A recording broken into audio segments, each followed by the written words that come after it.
Aujourd'hui, j'ai envie qu'on parle d'un sujet qui, selon moi, mérite d'être complètement réhabilité. La beauté de l'incohérence féminine. Parce qu'on vit dans une société qui valorise énormément la cohérence. On nous demande de choisir, de nous définir, de rester les mêmes, comme si changer d'idée, évoluer ou ressentir deux vérités différentes à quelques semaines d'intervalle était un problème. Mais si c'était justement l'inverse. Et c'est ce qu'on parle aujourd'hui.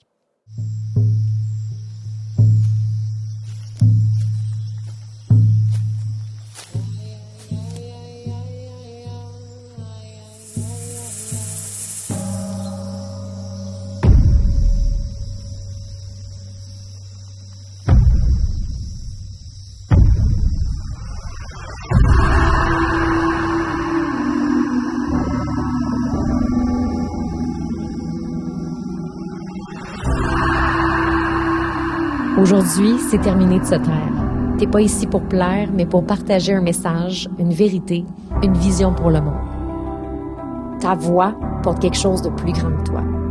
C'est une médecine puissante.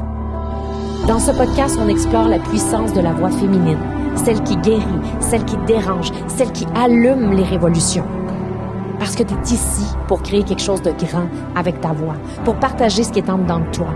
Et c'est cette voix d'origine qui peut te permettre d'avoir une vie et une entreprise en alignement avec la leader visionnaire que tu es vraiment.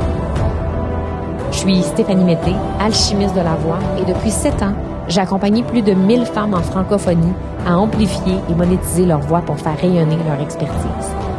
Mon approche mélange des outils concrets d'influence, des pratiques somatiques et psycho-énergétiques pour libérer non seulement la voix, mais tout ce qu'elle porte. Ici, c'est ton espace pour t'autoriser à être prise au sérieux, ton espace pour laisser émerger ta voix révolutionnaire. Ça fait quelques fois que je reçois ce commentaire-là, puis je t'avoue que la première fois que je l'ai reçu, c'est venu me chercher, tu sais, comme c'est venu me déranger, c'est venu m'affecter, voire même peut-être me blesser, j'ai le goût de dire, me piquer un peu, là, tu sais, quand quelqu'un dit quelque chose, puis t'es comme, je suis pas ça, moi, OK? Puis là, c'est ton ego qui répond, puis t'es comme, je ne suis pas cette personne. Et là, finalement, en m'observant en hauteur, j'ai fait, hey, tu sais quoi, peut-être que mes haters ont raison.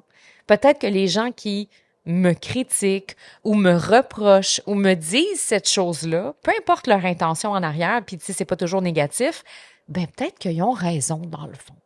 Puis que moi, j'essaie de me battre d'une certaine façon en me disant non, je ne suis pas comme ça, mais dans le fond, je le suis profondément comme ça. Et je pense qu'il y a plein de femmes qui sont probablement comme moi aujourd'hui. On m'a reproché, on m'a dit, on m'a écrit aussi sous certaines publications de mes réseaux sociaux récemment que j'étais incohérente, que j'étais quelqu'un d'incohérente parce que des fois, je disais quelque chose et après, je disais son contraire. Puis, sur le coup, j'étais comme non. Mais d'une certaine façon, quand je lis le mot incohérence, je trouve ça quand même intéressant parce que si je lis la définition, qui ne procède pas d'un ordre logique, qui manque de logique, un discours incohérent. Bon, il y a une partie là-dedans, je pense, qui me dérangeait, c'est que je sais que quand je dis quelque chose, dans le moment présent, ben c'est vrai. Si je dis quelque chose, c'est parce que je le pense profondément. Donc, je pense que c'est cette partie-là qui venait me chercher parce que je le sais que quand je dis quelque chose, je suis vraie à 100%. Mais ce que j'ai découvert, par exemple, c'est que c'est vrai que je suis incohérente si tu lis une de mes publications, mettons, aujourd'hui, et que tu lis une autre de mes publications dans 2 semaines, ou si tu lis une de mes publications il y a de ça 2 mois, ça se peut que tu sentes une incohérence dans mon discours. Et c'est là que je trouve intéressant la définition qui ne procède pas d'un ordre logique, qui manque de logique. Ben, c'est absolument vrai. Et c'est là que j'ai réalisé que c'est vrai que je ne suis pas toujours cohérente, dans le sens que je ne suis pas capable de rester dans le même discours pendant longtemps. Parce que je suis en évolution, je suis en mouvement, je suis en changement, puis ça fait en sorte que je peux pas rester dans le même discours tout le temps. Donc, quand quelqu'un me dit « Ouais, mais l'autre fois, tu disais ça, puis aujourd'hui, tu dis ça. » Ben oui, l'autre jour, c'était ça, aujourd'hui, c'est ça. OK, mais pourquoi l'autre jour, c'était ça? Ben aujourd'hui, c'est ça. Ben parce que c'est ça. Parce qu'aujourd'hui, dans le moment présent, par rapport à ce que je crois aujourd'hui, par rapport à ma perception d'aujourd'hui, c'est ce que je pense. Mais ça veut pas dire que ça va être encore ce que je vais penser dans 2 semaines. Et c'est pas parce que je suis complètement chaotique. Tu sais, on a tendance dans la société à vouloir nous mettre des étiquettes, les femmes. C'est, on dirait, tellement important de mettre des étiquettes chez la femme. Puis pourtant, les femmes, on est multidimensionnelles. On est cyclique, j'en parle souvent. Puis quand on est des leaders de conscience, on porte tellement de voix à l'intérieur de nous. Les voix que je parle dans mes épisodes de podcast, que ce soit la voix de la jeune fille qui pétille, qui vibre, qui est lumineuse, qui a tellement de choses à dire, tellement de choses à partager, que ce soit la voix de la mère, qui a une opinion qui est puissante, qui est forte, qui est claire, qui est remplie de conviction puis de certitude, que ce soit la voix de la femme sauvage qui s'en contrefou comme l'an 40, genre, pour vrai, zéro filtre, c'est ça qu'elle pense maintenant, c'est ça. Ou encore que ce soit la voix de la femme sage, comme celle que j'utilise aujourd'hui, qui est en mode observation de qui on est, puis de qu'est-ce qu'on vit, puis de qu'est-ce qu'on expérimente dans la vie. Puis, en plus d'avoir toutes ces voix-là, ben on porte, selon moi, la voix de la planète, la voix de la nature, la voix de notre lignée familiale, donc la voix de notre mère, la voix de notre grand-mère, la voix de notre arrière-grand-mère. On porte tellement de voix à l'intérieur de nous que nous demander d'être constamment cohérente, c'est l'équivalent de nous demander d'être lisible. C'est l'équivalent de nous demander de faire partie d'un cadre. Devenir cohérente, stable et lisible, c'est de cesser de vivre. Et moi, c'est vraiment comme ça que je le vois. Fait qu'autant au début, je me suis sentie un peu insultée, piquée, genre de me faire dire que j'étais incohérente, parce que moi, je le prenais comme si on me disait ou on m'attaquait en me disant que je manquais de transparence et d'honnêteté, puis c'est des valeurs tellement importantes pour moi, alors que non, c'est pas ça. C'est que ce que je dis aujourd'hui, ça veut pas dire que je vais le dire demain. Puis ce que je dis aujourd'hui, ça veut pas dire que je l'ai dit v'là un mois. Et c'est là où est-ce que des fois, je me fais reprocher d'avoir un discours qui change parce qu'effectivement, je n'ai pas un discours linéaire. Et c'est là que j'ai réalisé qu'on était dans une société où on valorise beaucoup, beaucoup, beaucoup, beaucoup la cohérence chez les femmes. Choisis quelque chose et tiens-toi en cette chose-là. Si tu dis que t'aimes ça, ben ça, tu devrais aimer ça pendant un bout. Si ça, t'aimes pas ça, tu devrais pas aimer ça pendant un bout. Donc, il y a tellement de sujets puis tellement d'exemples que je pourrais te donner. Mais tu sais, hey, avant, là, je me souviens que je faisais des podcasts il y a une couple d'années puis j'étais full énergie féminine, là. J'étais dans ma phase énergie féminine puis genre aucune énergie masculine puis j'étais vraiment comme dans le flow, écouter son cœur, écouter son intuition puis let's flow puis let's go puis j'étais comme on devrait faire aucune action, on devrait pas travailler. Tu sais, c'était vraiment là comme vraiment, vraiment, vraiment, vraiment très, très, très, très féminin. Puis après, là, je suis tombée dans une phase très « let's go, on y va, 3, 4, let's go », tu sais, puis là, on y va, là, tu sais. Puis après, ben, je suis retombée neutre. Parce que moi, je le sais que je suis une femme qui expérimente dans les excès. Je suis comme ça, c'est comme ça que j'avance, c'est comme ça que j'évolue. Puis quand je deviens très, très, très, très, très, très sûre de quelque chose à 100%, ben, tu sais, des fois, c'est parce que j'ai besoin d'expérimenter ça à 100% pour après faire « ouais, finalement, tu sais du quoi, il y a un peu de nuance là-dedans. » Donc, est-ce que ça fait de moi une personne incohérente? Non, parce que dans le moment présent, je me sens en cohérence avec cette décision-là, je me sens en cohérence avec ce choix-là de vie que je prends. Tu sais, quand j'ai pris la décision de vendre ma maison, puis de partir, m'acheter une maison au Costa Rica, puis de voyager à travers le monde, ben j'avais l'impression des fois que je devais me justifier sur ce style de vie-là, tu sais. Ah ouais, toi, t'as choisi ça. Ben, j'ai choisi ça là. Pas nécessairement pour la vie. C'est maintenant, c'est ici, c'est là. Donc, je trouve qu'on vit vraiment, vraiment, vraiment, vraiment beaucoup dans une société, dans une culture qui valorise la cohérence chez les femmes. Et comme c'est une femme qui réussit, c'est une femme qui doit être claire tout le temps dans ses désirs, claire tout le temps dans ce qu'elle souhaite, claire tout le temps dans ce qu'elle veut. Elle doit être capable d'organiser sa vie, elle doit être capable d'organiser sa business, ses affaires en fonction d'un discours euh, qui fait finalement plaisir aux autres. Parce que la vérité, c'est que quand tu arrives dans un souper puis que tu expliques le changement que tu es en train de vivre, ah ouais, OK. Me semble que l'autre fois, t'étais comme, tu pensais ça, genre. Puis là, on nous regarde de haut comme si on était des créatures spéciales, comme si on devait porter l'étiquette de, oh, ben moi, je suis chaotique ou je suis une personne stable.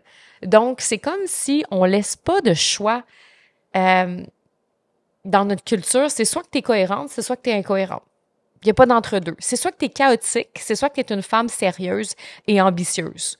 Mais est-ce qu'on peut juste être tout ça en même temps, genre? Moi, des fois, je me trouve super ambitieuse, puis très sérieuse, très dans mon intelligence, dans mon énergie masculine, puis des fois, je me trouve super chaotique, créative, et c'est ce qui fait que ça fait partie de la beauté d'une femme parce qu'elle est vivante. Puis quand on est pleinement vivante, on expérimente plein de phases, on expérimente plein de voix, on expérimente plein de choses.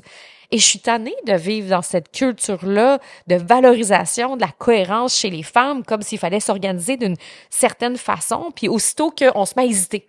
Ah, je sais pas, tu sais. Ben là, ça vient créer une inquiétude sociale. Tu sais pas. Tu sais, moi, là, en ce moment, là, j'ai pas d'enfant, là. Puis je vais avoir 38 ans. Puis c'est une question qu'on me pose énormément souvent. Est-ce que tu penses avoir des enfants? Est-ce que tu penses que ça va se passer ou est-ce que tu en es? Puis je le sais pas. Je le sais pas. Il y a des jours que je me dis peut-être que oui, il y a des jours que je me dis peut-être que non. Puis la vérité, c'est que je suis pas immature parce que je le sais pas. On devrait pas être inquiété parce que je le sais pas.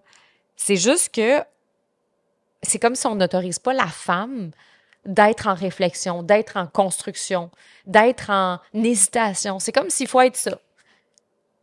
T'es-tu ça ou t'es ça? T'en veux-tu, t'en veux pas? Veux-tu des enfants, t'en veux pas? Tu veux-tu voyager, tu veux pas voyager? Tu veux être nomade, tu veux pas être nomade? Tu veux-tu une maison, tu veux pas de maison? Hey! Ça se peut que je veux tout aussi. Puis ça se peut que je le sais pas. Puis peut-être qu'aujourd'hui, je veux ça, puis demain, je veux ça. Est-ce qu'on peut accepter qu'une femme vivante va bouger, va changer de cycle, va être en mouvement, va s'ajuster selon son environnement, selon son énergie, selon ce qu'elle souhaite, selon ce qu'elle veut. Elle va bouger selon ce qu'elle a envie, and that's it.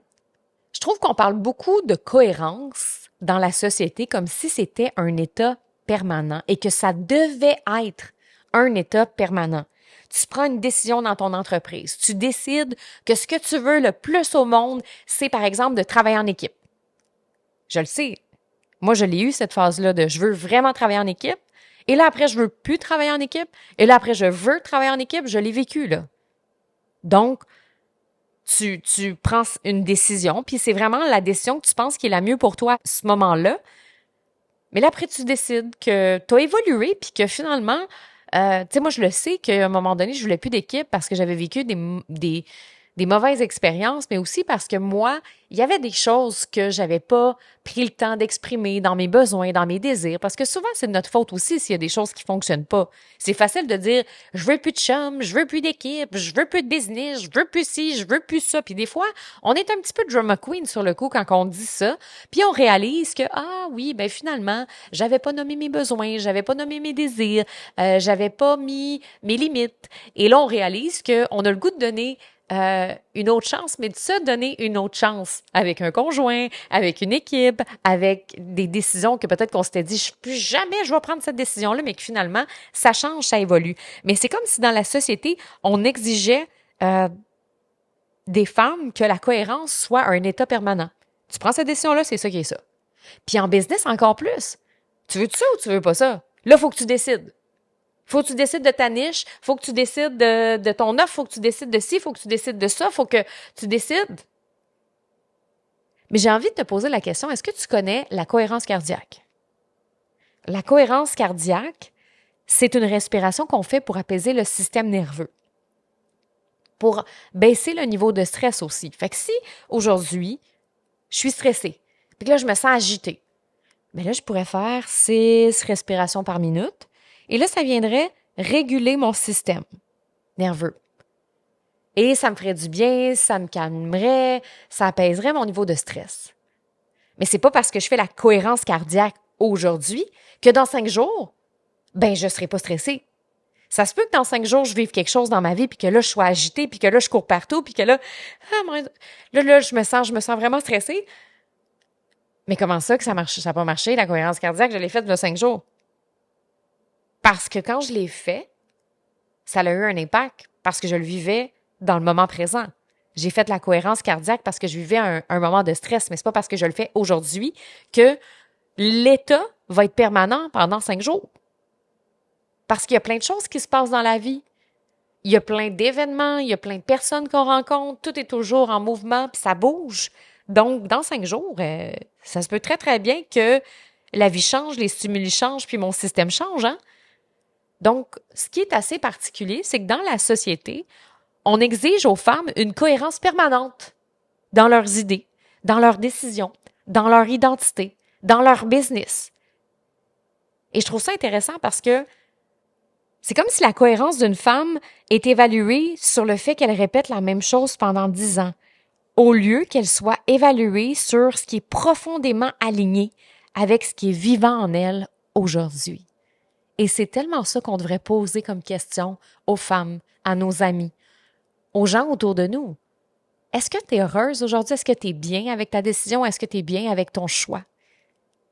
Parce que, tu sais, moi, j'ai pris des grandes décisions d'affaires récemment, puis il y a des gens qui me posent la question, tu vas-tu être bien dans 1 an avec ça? Je le sais-tu, moi?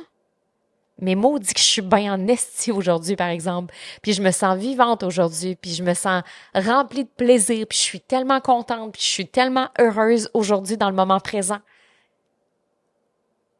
Puis ça fait un petit bout que je le suis. Puis peut-être qu'à un moment donné, ben je le serai plus. Puis la journée que je le serai plus, je suis pas obligée de tout annuler puis d'abandonner. On veut pas tomber non plus dans des mécanismes de fuite. C'est pas ça, là, l'objectif. L'objectif, c'est pas de faire « j'aime plus ça, je le fais plus », parce qu'on le sait aussi que c'est l'ego qui peut faire ça et fuir. Mais c'est juste de se poser la question « est-ce que je suis bien là-dedans, moi? Est-ce que c'est cohérent avec moi aujourd'hui, dans le moment présent? Est-ce que c'est profondément aligné avec moi? » Parce que ça se peut qu'une décision soit juste, complètement alignée en ce moment, en juillet, puis il l'est plus en novembre. C'est pas un manque de cohérence. Moi, je trouve que c'est la preuve d'une femme intelligente, une femme qui continue d'écouter ce qui est vrai pour elle. Tu sais, des fois, j'ai des femmes qui arrivent dans mes coachings, puis elles s'excusent. « Hey, je m'excuse, Steph, je vais changer quelque chose. J'ai pas fait mes devoirs. J'ai pas fait ci, j'ai pas fait ça. » Comme si elles se mettent une pression que jamais je ne leur ai exigée ou demandée. Moi, je suis une femme qui a une valeur d'excellence très forte. Puis on confond, je trouve, des fois l'excellence avec la performance. Comme si l'excellence, c'était tu dois performer. Puis tu dois faire ci, puis tu dois faire ça, puis tu dois suivre un chemin, puis c'est ça qui est ça. Ben, l'excellence, pour moi, c'est de donner le meilleur de toi aujourd'hui, maintenant, et de continuer de progresser dans ta vie humaine. De continuer de faire ce que tu aimes, mais de le faire bien, de manière à le faire en conscience. Pour moi, c'est ça l'excellence. L'excellence, c'est de faire quelque chose en conscience et en pleine présence. Quand tu es en performance, là, tu n'es pas toujours en présence. Parce que tu es tellement dans la performance que la raison pourquoi tu fais quelque chose, c'est dans un objectif d'obtenir un résultat. Fait que quand tu es en performance, là, tu n'es pas en train de connecter avec la personne en avant de toi. Fait que si tu es en train, par exemple, de parler avec un client, puis que ou un futur client, puis la personne qui est en avant de toi, tu le sais que tu peux lui vendre quelque chose. Tu peux lui vendre un service, tu peux lui vendre un coaching, tu peux lui vendre un programme, tu peux lui vendre, peu importe, no matter what, là, tu sais. Tu peux lui vendre quelque chose. Ben, si tu es en mode performance, tu ne pourras pas vraiment connecter avec l'humain qui est en avant de toi parce que tu vas tellement être en mode je dois vendre, je dois le convaincre ou je dois que tu ne seras pas en mode je t'écoute, je suis là, je suis pleinement avec toi. Mais si tu es pleinement présent puis que tu ne penses pas aux résultats obtenus, mais que tu es juste là avec la personne puis que tu l'écoutes vraiment, puis que tu la regardes puis que tu n'es pas en train de penser à autre chose, ben là, tu vas être dans l'excellence. Parce que tu vas offrir le meilleur à la personne en avant de toi. Donc, pour moi, l'excellence, c'est de donner le meilleur de soi dans le moment présent et le meilleur de soi dans le moment présent, ça veut pas dire que c'est la même chose qu'hier ou avant-hier, tu sais. Des fois, là, ça m'arrive de faire des coachings ou puis je sentais pas que j'étais à mon meilleur. Puis là, je suis comme, ah, j'étais pas à mon meilleur. Mais c'est pas vrai. J'étais à mon meilleur aujourd'hui. C'est juste que si je rentre en mode performance, je le sais que j'ai déjà été meilleur. Donc, c'est là qu'on commence à se poser des questions, puis c'est là qu'on commence à douter de soi, alors qu'aujourd'hui, j'ai donné le meilleur de moi, selon mon énergie du moment. Est-ce que les femmes étaient contentes? Est-ce que mes clientes étaient satisfaites? La réponse est oui. Est-ce que moi, je suis satisfaite? Souvent, la réponse est oui. C'est juste que si je me compare à moi dans des moments où j'étais up, où j'étais high, où j'étais, puis quand je veux dire high en énergie, évidemment. High en énergie. Mais c'est sûr que je vais me mettre à me juger. Donc, ce qui est le plus important, c'est pas d'essayer de montrer aux gens qu'on est cohérente. C'est pas d'essayer de montrer aux autres que les idées qu'on a, on les maintient. Ce qui est le plus important, c'est d'être en cohérence avec son état intérieur du moment. C'est de regarder qu'est-ce qui est ici en dedans de moi maintenant, puis qu'est-ce qui est cohérent comme décision, comme choix, comme action avec moi dans ma vie, dans le moment présent. Parce que la cohérence, c'est pas une ligne droite. Puis des fois, c'est ce qu'on essaie. C'est ce qu'on essaie de faire. Croire aux femmes. Qu'une femme qui réussit, qu'une femme qui est ambitieuse, c'est une femme qui est lisible, qui est stable émotionnellement, puis qui change pas trop d'idées. Alors que on a le droit de changer d'idée les femmes, et pas juste on a le droit, c'est une preuve qu'on est vivante. C'est une preuve qu'on est pleinement vivante. Donc, juste un petit rappel aujourd'hui, pour toi qui m'écoutes, qui s'est peut-être fait dire une journée que tu étais incohérente, et ça t'a ramené un peu à peut-être cette identité-là de la chaotique qui change toujours d'idée, parce qu'on a voulu te donner cette étiquette-là de « Ah, tu sais jamais ce que tu veux ». Mais dans le fond, au contraire, c'est une preuve que tu sais vraiment ce que tu veux parce que tu t'écoutes pleinement et vraiment. Merci d'avoir été là. Et s'il y a quelque chose qui a résonné pour toi dans cet épisode, ben ça va me faire plaisir que tu viennes m'envoyer un petit message sur les réseaux Facebook, Instagram, puis que tu viennes me dire s'il y a quelque chose qui a émergé chez toi pendant cet épisode. Nous, on se retrouve la semaine prochaine pour un autre épisode. Bye! Cet épisode-là a éveillé quelque chose en toi, t'a fait vibrer, viens me le dire. La meilleure façon de le faire, laisse un 5 étoiles sur Apple Podcasts et écris ton témoignage. Mais surtout, partage-le. Envoie cet épisode-là à une femme que t'aimes. Une femme qui, elle aussi, aurait besoin d'entendre ce message-là. Parce qu'en l'écoutant, elle pourrait, elle aussi, commencer à libérer sa voix ou à retrouver sa puissance. Et c'est ça, élever nos voix ensemble. Je te dis à bientôt.